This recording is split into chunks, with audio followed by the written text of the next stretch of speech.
All right, and welcome to the first real look of the Kia EV5, guys. This is the first real images that we are getting of the production-ready Kia EV5, and this somehow maintains a Kia family identity with a progressive, clean look. At least you see that the digital tiger face has translated into the practicality, into the real-world ready vehicle, and that adds dignity and strength. The EV identity is enhanced by the flowing pattern and not so striking wheels that you see there. I believe you agree with me. And speaking of wheels, the concept actually had 21-inch slick looking wheels and an aerodynamic enhancing roof spoiler that completed the beauty of the concept vehicle, guys. But that's not exactly what we are getting here. We will tackle that, but take a good look again. And let me launch an image here to help us. The Kia EV5 that we are looking at is a pure EV vehicle, similar to its big sibling, the EV9, and there is a serene sense of strength exuding from the SUV sculpted lines. At least you see the squared off fenders and powerful stance that it carries. Beautifully enough, when you go to the rear end, there is a full width C-clamp LED tail light, spoilers in the contrasting kick panel finish at the rear that adds a little bit of aesthetic beauty to the rear end.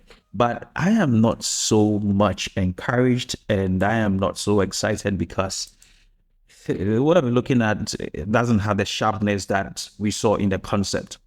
At present, Kia has not disclosed any specific details regarding the powertrains, which I'm going to talk about. But let's take a good look at what we got, starting from this one, this profile. Now, if you take a good look at this, it has come down to be an ordinary vehicle. And of course, the concepts are always very sharper than the real world vehicle. You look at it properly, the body claddings are close to what we've got in the concept. What is not so sharp for me is the wheels, which were sharper in the concept vehicle, but I don't even know if it's 19 or 21. I want to believe it's 21 because that's what we got on the concept.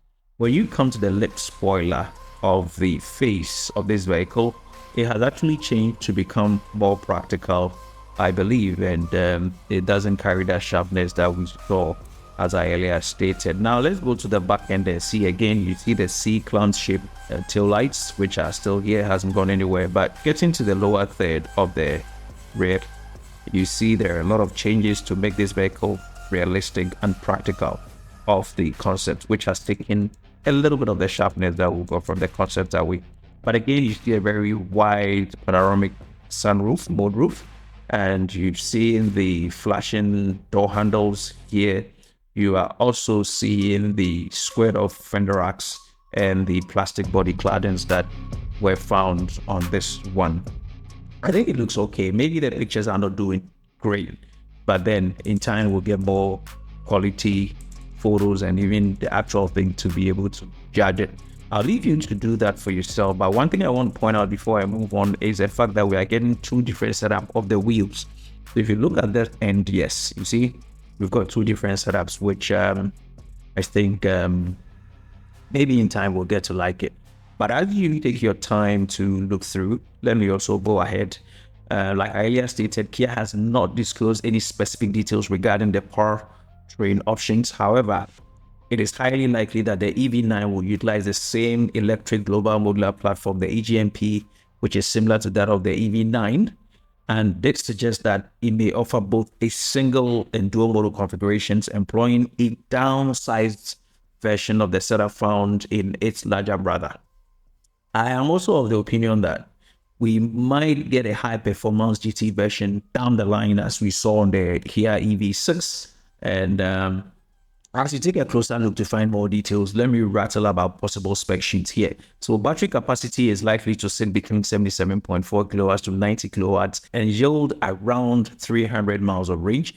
This will have an 800 volt architecture, and that should allow DC fast charging up to 350 kilowatts, all things being equal. And we may also get bi-directional charging, as we found on some of the models of the Kia EV6. Okay.